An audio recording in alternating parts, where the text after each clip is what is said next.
নমস্কার বন্ধুরা, গল্প সংকলনে তোমাদের সকলকে স্বাগত। আশা করি সকলেই খুব ভালো আছো।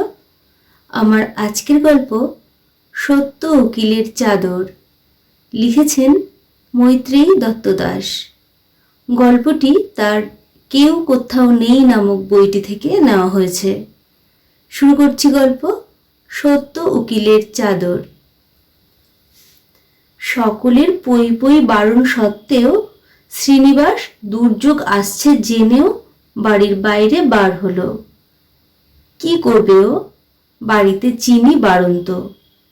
এদিকে কাল রবিবার, মানে সকাল থেকে দফায় দফায় চা চলবে। চিনি না এনে রাখলে তো শ্রীনিবাসেরই ভোগান্তি। কাজেই মোড়ের দোকান থেকে চিনিটা এনে রাখাই ভালো। রবিবার তো আবার দোকানও বন্ধ থাকবে। বেরোনোর সময় বড়মা বললেন, ওরে যাসনি, টিভিতে বলছে আয়লার থেকেও জোরে ঝড় আসছে। মেচকা বলল, যাস না, চিনি নেই তো কি হয়েছে, সকালের চাটা সুগার কিউব দিয়ে চালিয়ে নিলেই হবে। বেলায় যা হোক চিনির একটা ব্যবস্থা হয়ে যাবে। তুই যা রোগা পটকা, ঝড়ে তো উড়ে যাবি। কিন্তু কারোর কথাই শুনল না শ্রীনিবাস। গো ধরে বলল, এই তো যাব আর আসব, কিচ্ছু হবে না এর মধ্যে। কিন্তু চিনির প্যাকেটটা হাতে নিয়ে দোকান থেকে বেরুতে যেতেই চারধার অন্ধকার করে ঝড়টা ধেয়ে এলো।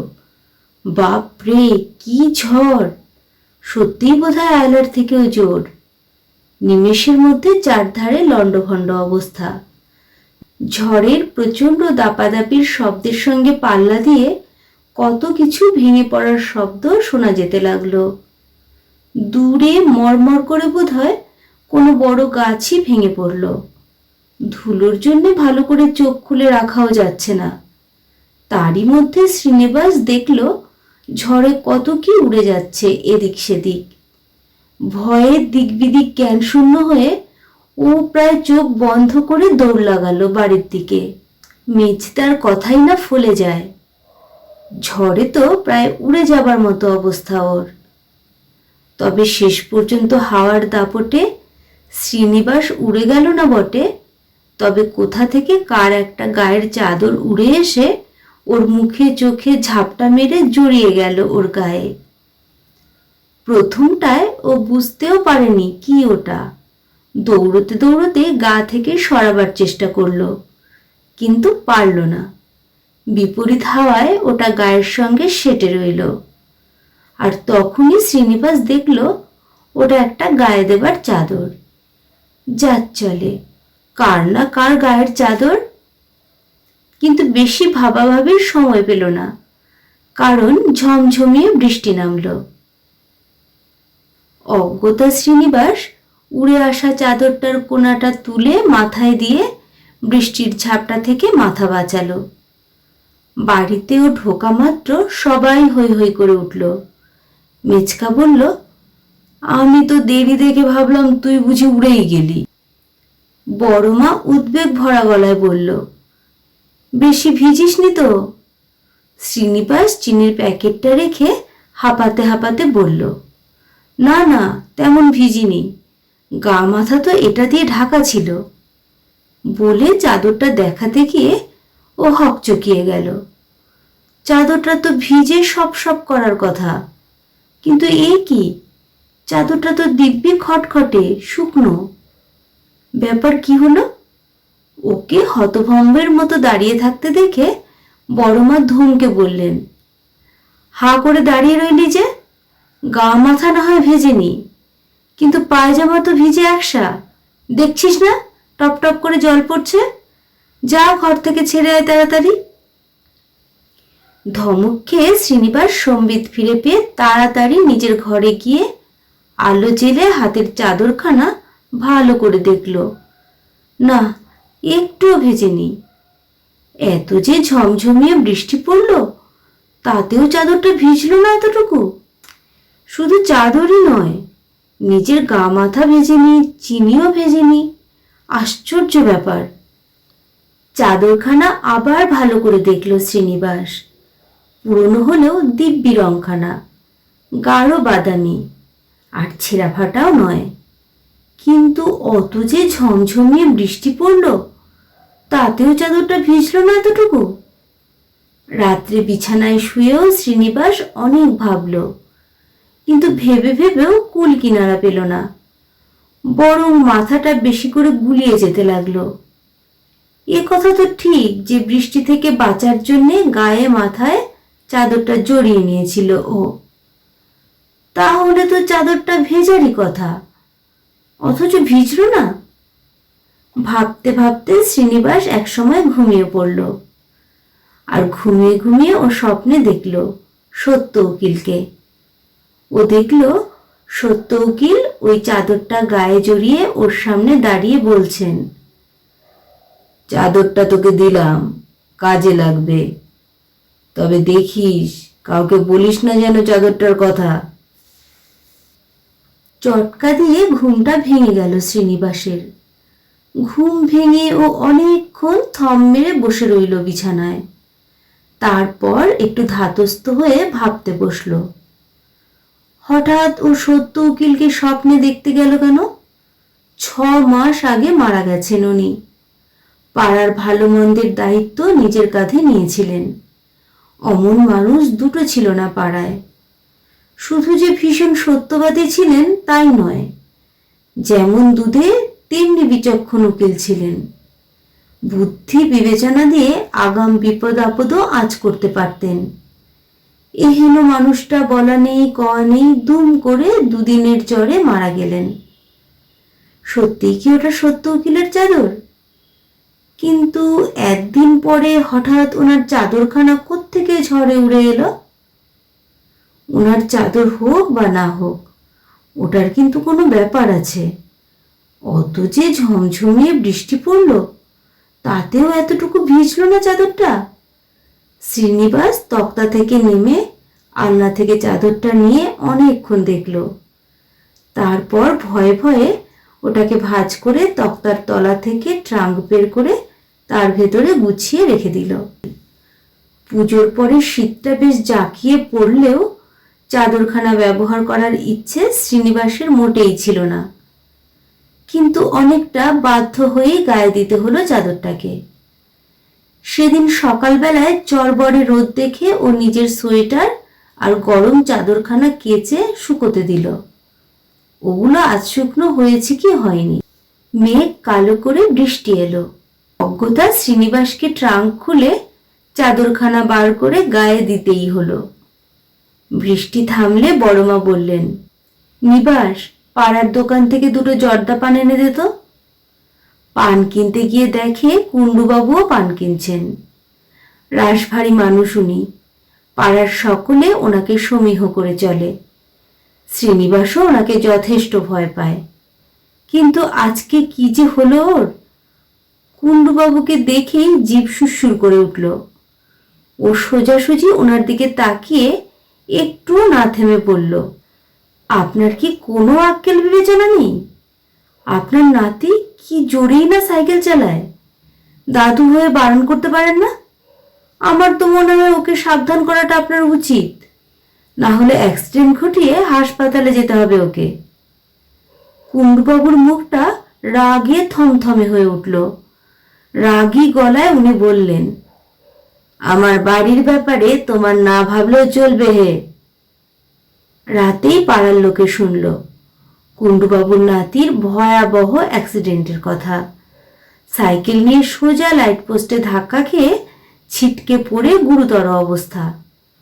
খবরটা শুনে অবধি শ্রীনিবাসের মনের শান্তি উবে গেল। কথাটা কুণ্ডুবাবুকে ওভাবে বলাটা উচিত হয়নি, কিন্তু জিভটা সুরসুর করে উঠলে ও কি করবে? 5 দিনের মাথাতে আবার বিপত্তি ঘটল। সেদিন গায়ে চাদরটা জড়িয়ে বাজার যাওয়ার পথে বটুকের চায়ের দোকানের সামনে যেতেই আবার ওর জিভটা সুরসুর করে উঠল। ও দাঁড়িয়ে পড়ে বলল, বটুক দাদা, তোমার একটু দেখে শুনে দোকানটা করা উচিত ছিল বলে আমার মনে হয়। বটুক চা ছাকা বন্ধ করে অবাক হয়ে বলল, কেন বলো তো? কেন আবার? এইখানে দোকানটা করলে পাশেই তো নারকোল গাছ, ওই উঁচু গাছে কখন বাজ পড়ে তার কি কিছু ঠিক আছে? বিপদের এত কাছে কি কেউ জেনে শুনে থাকে? রাত্রিরও গেল না, শুকনো বাজ পড়ে গাছটা তো গেলই, তার সঙ্গে বটুকের দোকানেরও খুব ক্ষতি হলো। দুটো ঘটনাকেই শ্রীনিবাস কাকতালীয় ভাবল। কিন্তু এরপর একের পর এক যেসব ঘটনা ঘটতে লাগলো, সবগুলোকেই কি কাকতালীয় বলে উড়িয়ে দেওয়া যায়? এই তো মাসখানেক আগের ঘটনাটার কথা ধরা যাক। শ্রীনিবাসের কি দরকার ছিল জগত্তারিণী মেমোরিয়াল স্কুলের সেক্রেটারিকে অতগুলো কড়া কথা শোনানোর? ঘটনাটা এই রকম। সেদিন রাস্তায় ওনাকে দূর থেকে দেখেই আবার শ্রীনিবাসের জিভ সুরসুর করে উঠল, আর প্রায় নিজের অজান্তে ও হনহনিয়ে হেঁটে এসে সেক্রেটারির মুখোমুখি দাঁড়িয়ে শটান বলে বসল, আমার মনে হয় এবার থেকে আপনার ছেলের নিয়মিত পড়াশোনা করা উচিত, না হলে কিন্তু ডাহা ফেল করবে। নতুন হেডমাস্টার যিনি আসছেন তিনি খুব কড়া, কাউকে রেয়াত করবেন না। তারপরের ঘটনা তো সবার জানা, কড়া হেডমাস্টারও এলেন আর স্বয়ং সেক্রেটারির ছেলে ফেলও করল। ইতিমধ্যে পাড়া ছাড়িয়ে বেপাড়ার লোকেরাও জেনে গেছে শ্রীনিবাসের মুখ খুব মনে হওয়ার ব্যাপারটা। এই মনে হওয়ার সঙ্গে সঙ্গে ছোট বড় নানান ঘটনা ঘটেই চলেছে। আশেপাশের কচিকাঁচা থেকে বুড়ো বুড়িরা পর্যন্ত জেনে গেছে শ্রীনিবাসের কিছু মনে হলে সেটি হয়ই হয়। ওর এই বিশেষ ক্ষমতায় চাঞ্চল্য পড়ে গেছে চারধারে, আর শ্রীনিবাস পড়েছে বিড়ম্বনায়। আগে বেশ ছিল, বাজার দোকান যাওয়া আসার পথে কারোর সঙ্গে দেখা হলে ওকে বড়জোর প্রশ্ন করা হতো, কিরে নিবাস কোথায় চললি? আর এখন এখন ওর খাতির বেজায় বেড়ে গেছে। অযাচিত খাতিরে ও ভারী বিব্রত বোধ করে। বিশেষ করে যখন বয়স্করা দেখা হলে হাত জোর করে বলেন, নমস্কার শ্রীনিবাস বাবু, ভালো আছেন তো? ও মরমে মরে যায়, কুণ্ঠিতভাবে বলে, আগে ভালোই আছি। কিন্তু তারপরেই তো ছুটে আসে সেই অবধারিত প্রশ্ন, আর কিছু মনে হচ্ছে কি? শ্রীনিবাস পাশ কাটিয়ে জবাব দেয়, কই আর মনে হচ্ছে, তাছাড়া ঘন ঘন মনে হওয়াও তো ভালো নয়। নিরাশ হয়ে প্রশ্নকর্তা চলে যায়। লোকজনকে না হয় ও যা হোক বুঝিয়ে দিল, কিন্তু নিজেকে কি বোঝাবে? চারপাশে যেসব উদ্ভট ঘটনা ঘটে চলেছে ক্রমাগত, সেসবকে তো আর অস্বীকার করতে পারে না ও। বিষয়টা সারাক্ষণ মাথায় ঘুরঘুর করে। তার ফলে কাজকর্মে দেদার ভুলও করতে লাগলো শ্রীনিবাস। তাই ঠিক করলো কাজ থেকে ছুটি নিয়ে কদিন দেশের বাড়িতে গিয়ে মাথাটা হালকা করে আসবে। গ্রামের বাড়িতে যাওয়ার আগের রাতে ও আবার স্বপ্নে দেখলো সত্য উকিলকে।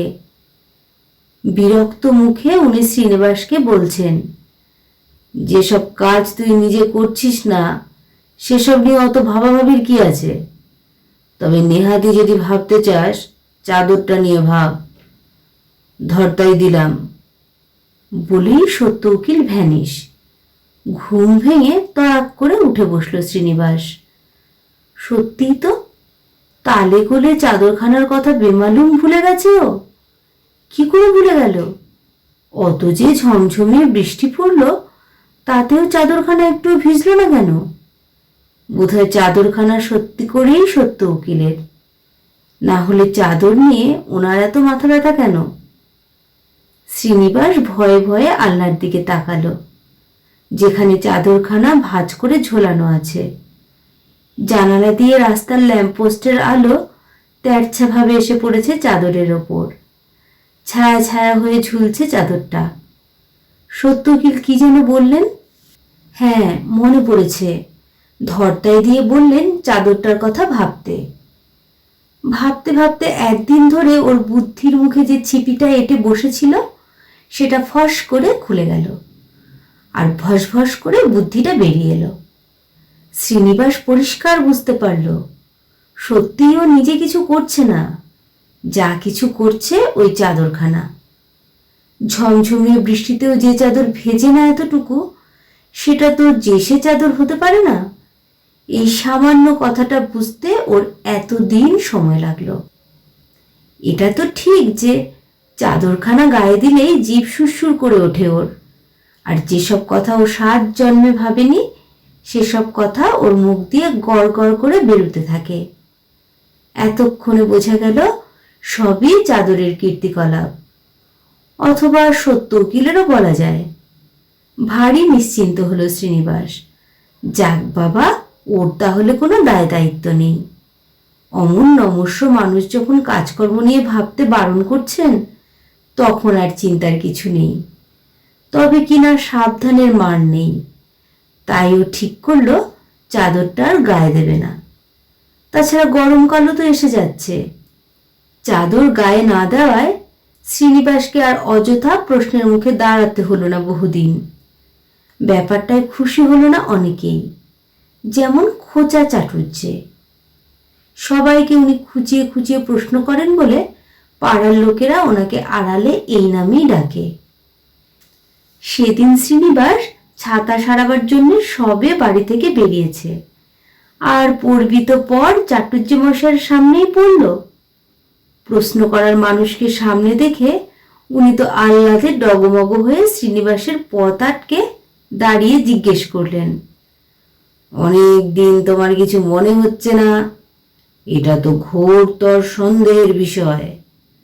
আসল ব্যাপারখানা খুলে বলো দেখি।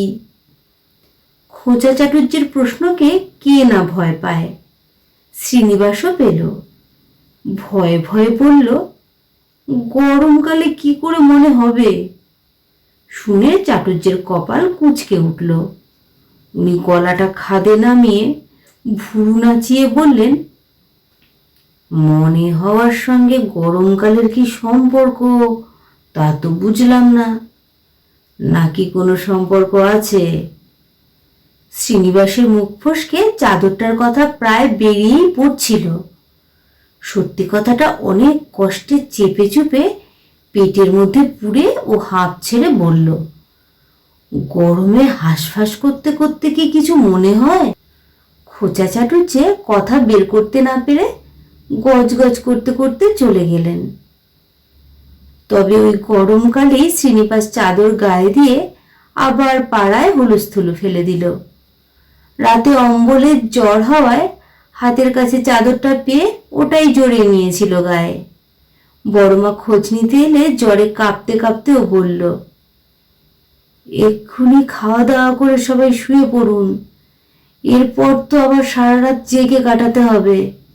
বড়মা ভাবলেন ছেলেটা বুঝি জ্বরের ঘোরে ভুল বকছে, কিন্তু সেই রাতে সত্যি করেই সবাইকে রাত জাগতে হলো। শুধু এবারের সবাই নয়, পাড়া শুদ্ধ সবাই জাগতে বাধ্য হলো। ঢ্যাঙা নেতাইয়ের দলের সঙ্গে নস্কর পাড়ার নাটা কানাইয়ের দলের মারপিট বোমাবাজির ঠেলায় পাড়ার লোকেদের চোখের ঘুম উবে গেল। গোলাগুলি দৌড়াদৌড়ির শব্দে সকলের ভয়ে দিশেহারা অবস্থা। বাচ্চারা বেদম কান্নাকাটি জুড়ে দিল। প্রচণ্ড গরমে যারা দরজা জানলা খুলে শুয়েছিল, বিপদ বুঝে তারা ঝপাঝপ সব বন্ধ করে দিল। শ্রীনিবাস যে আগে ভাগেই সতর্ক করে বলেছিল রাত জাগতে হবে, সে কথাটা কি করে জানি ঢ্যাঙা নেতাইয়ের কানে গেল। বাজার সেরে ফিরছিল শ্রীনিবাস। ওকে দেখে পাড়ার ত্রাস নেতাই লাল চোখ গোলার মতো করে 48 ইঞ্চি ছাতিকে 52 ইঞ্চি করে হাতের গুলি পাকিয়ে ওর সামনে এসে দাঁড়ালো। দেখে শ্রীনিবাসের বুকটা ধরফর করে উঠল।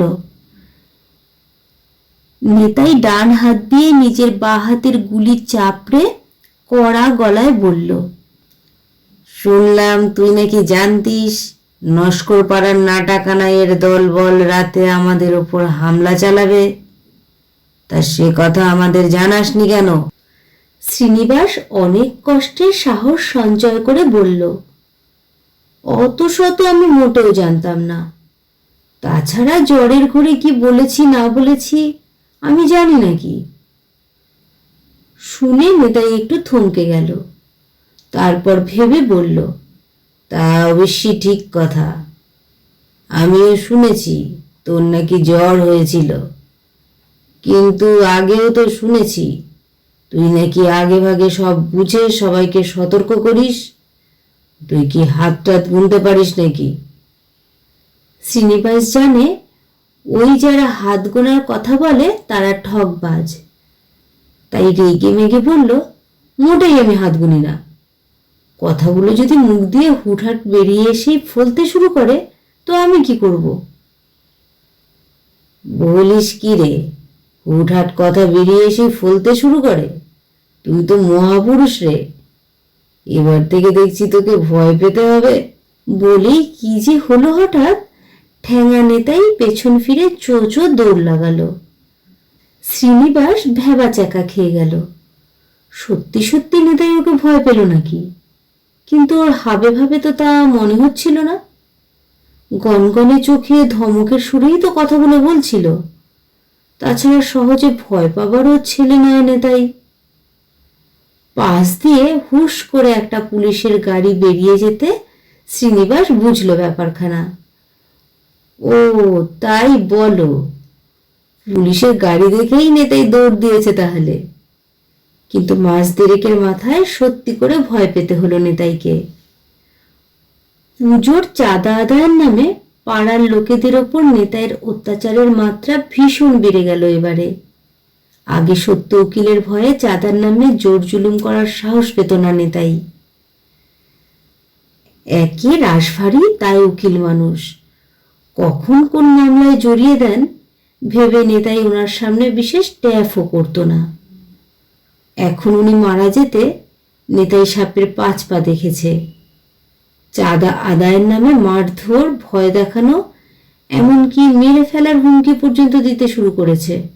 বাজার করতে গিয়ে এসব শুনে এসে শ্রীনিবাস বাড়িতে ঢুকে গজগজ করতে করতে বলল, ঠ্যাঙা নেতার যা বার বেড়েছে, এবারও খুনের দায়ে ঠিক জেলে যাবে। ওর কথাটা সকলেই শুনল। কলতলায় পুষ্পর মাও শুনল। আর সেই রাতেই বসগিন্নির দা শ্বশুর 3 তলায় নিজের ঘরে খুনই হলেন। কারণ আগের দিন নেতায়ের সঙ্গে চাঁদা নিয়ে বিস্তর ঝামেলা হয়েছিল ওনার। সকাল বেলাতে নিজের ঘরের চৌকাঠে হুমড়ি খেয়ে পড়ে থাকতে দেখা গেল ওনাকে। খুন ছাড়া আর কি? খুন যখন হয়েছেন তখন ঠ্যাঙা নেতাই ছাড়া আর কে করবে খুন? ওই তো গত রাতে হুমকি দিয়েছিল বুড়ো মানুষটাকে। পুলিশের গাড়ি বসগিন্নির দা শ্বশুরকে নিয়ে যাবার পরেও ওনার বাড়ির সামনে ভিড়টা পাতলা হতে সময় লাগলো। কারণ সকলের সন্দেহকে সত্যি প্রমাণ করে ভিড়ের মাঝখানে পুষ্পর মা দাঁড়িয়ে বলল, এ তো হতেই হবে, খুন হবে পাড়ায়, আর খুনের দায়ে জেলেও যেতে হবে নেতাইকে। শ্রীনিবাস তো বলেছিল, ওর কথা বেদ বাক্যি, না ফলে যাবে কোথায়? নেতাইকে এবার কে রক্ষা করবে? পুষ্পর মায়ের তরপানি নেতাইয়েরও কানে গেল। সেই যে নেতাই গা ঢাকা দিল, 6 মাসেও তার পাত্তা পাওয়া গেল না। ওদিকে 7 দিনের মাথায় বসগিন্নির দা শ্বশুরকে হাসি হাসি ফোকলা মুখে পাড়ার কচি পাঠার দোকানে দেখা গেল। সলজ্জ মুখে উনি বললেন, পুলিশ নাতিদের জন্যই নাকি এ যাত্রা প্রাণে বেঁচেছেন। হঠাৎ লো প্রেসারে মাথা ঘুরে বিপত্তিটা ঘটেছিল। দুর্বল শরীরটাকে ঠিক করার জন্যই কচি পাঠার দোকানে আসা। শ্রীনিবাসের এদিকে মন খারাপ। ও তো আর সত্য উকিলের চাদর গায়ে কথাটা বলেনি যে কথাটা ফলবে, অথচ নেতাই ধরে নিল কথাটা সত্যি। মানে খুনের দায়ে জেলে যেতে হবে ওকে। বেচারা ভয়ে কোথায় লুকিয়ে বসে আছে কে জানে। 6 মাস পরে এক সকালে দেখা গেল ঢ্যাঙা নেতাই নিজের বাড়ির রকে উদাস হয়ে বসে আছে। ওর চেহারায় সে চাকচিক্য নেই, হাতের গুলি উধাও, ছাতি 48 থেকে নেমে এসেছে 32-এ। ঠান্ডাটা সেদিন ভালোই পড়েছিল। শ্রীনিবাস সত্য উকিলের চাদরখানা জড়িয়ে যেতে গিয়ে চমকে উঠল নেতাইকে দেখে। ছি ছি, এ কি হাল হয়েছে ওর, এমনটা হলো কি করে? শ্রীনিবাস পায়ে পায়ে এগিয়ে গেল ওর দিকে। ওকে দেখেই নেতাই তড়াক করে লাফ দিয়ে উঠে ওর সামনে দাঁড়ালো। রোগা হলে কি হবে, তেজের কিছু কমতি নেই ওর। তেড়ে ফুরে বলল, আমার নামে বদনাম দিয়ে খামোখা পাড়া ছাড়া করালি কেন আমায়? নেতাইয়ের হাতে আর গুলি নেই, ভয় পাবার মতো চেহারাও নেই। তাই শ্রীনিবাস ফুঁসে উঠে বলল, বদনাম দিলাম কোথায়? আমি কি বলেছিলাম খুনটা তুমি করেছ? তাছাড়া খুন তো হয়নি। তুমি মুখে হম্বি তম্বি করো আর ওদিকে সব সময় ভয়ে ভয়ে থাকো। পুলিশের গাড়ি দেখলে চোঁচা দৌড় দাও। কোথাও খুন খারাপি হলো কি হলো না, দুর্দর করে পাড়া ছাড়া হও। ঢ্যাঙা নেতাইকে এতগুলো কথা দাঁড়িয়ে দাঁড়িয়ে হজম করতে হলো। হজম করতেই হলো, কারণ এখন তো ওর হাতে গুলিও নেই, আর ছাতিও 48 থেকে নেমে এসেছে 32-এ। ও বিমর্ষভাবে বলল, ঠিকই বলেছিস, এত ভয় নিয়ে কি সব সময় থাকা যায়? সাহস পেয়ে শ্রীনিবাস বিজ্ঞের মতো বলল, তাই তো বলছি, ওসব গুন্ডামি তুমি ছেড়ে দাও। তার থেকে তুমি বরং নেতা হয়ে যাও, তাহলে আর ভয়ে ভয়ে তোমাকে থাকতে হবে না। দেখো না, নেতারা কত বড় বড় অন্যায় করেও কেমন বুক ফুলিয়ে ঘুরে বেড়ায়। সহজে ওদের টিকিটি ধরা যায় না। শ্রীনিবাসের শেষের কথাগুলো ভারী মনে ধরল নেতাইয়ের। তাছাড়া ও নিজে যখন জোর দিয়ে বলছে নেতা হতে, তখন নেতাইয়ের নেতা হওয়া কে আটকাবে? নেতাই উঠে পড়ে লাগলো স্বাস্থ্য পুনরুদ্ধারের জন্যে। তবে ছোলা গুড়, ডন বৈঠক আর ডাম্বেল ভাজার সঙ্গে সঙ্গে পুরো মাত্রায় নেতা হওয়ারও চেষ্টা চালিয়ে যেতে লাগলো। কিন্তু চারধারে রাজনীতি নিয়ে যেরকম চাপানুতর চলছে, তাইতে নেতাই বড় ধন্দে পড়েছে কোন দলের নেতা হবে ভেবে। তবে চেষ্টা ছাড়া চলবে না। সুযোগ বুঝে যে দলের পাল্লা ভারী দেখবে সেই দলেই নাম লেখাবে ভেবে রেখেছে। নেতাইকে নেতা হওয়ার স্বপ্নে বিফল হতে দেখে পাড়ার লোকেরা স্বস্তির নিঃশ্বাস ফেলল। শ্রীনিবাস মাঝে মধ্যেই সত্য উকিলের চাদরখানা গায়ে জড়িয়ে নেয়, সে গরমকাল হলেও। কারণ পাড়াকে দায় বিপদ থেকে উদ্ধার করার জন্যে সত্য উকিল তো একমাত্র ওকেই ভরসা করেন কিনা। আর শ্রীনিবাসও তো কম ভরসা করে না ওনাকে, মানে ওনার চাদরখানাকে। আজকাল সত্য উকিলের সঙ্গে শ্রীনিবাসের প্রায় রোজই দেখা সাক্ষাৎ হয়, সুখ দুঃখের গল্প স্বল্পও হয়। তবে সবই ওই স্বপ্নে। অবশ্য মাঝে মাঝে সত্য উকিল স্বপ্ন থেকে বেরিয়ে এসে বলেন, যাই রে, পাড়াটা একটু হাঁটাহাঁটি করে আসি। তাছাড়া অনেকদিন তো সকলের ভালো মন্দের খবর নেওয়াও হয়নি। শেষ হলো গল্প সত্য উকিলের চাদর। গল্প পাঠ ভালো লেগে থাকলে চ্যানেলটিকে একটি লাইক করো, সাবস্ক্রাইব করে পাশে থেকো। সকলেই সুস্থ থেকো, ভালো থেকো। অনেক ধন্যবাদ।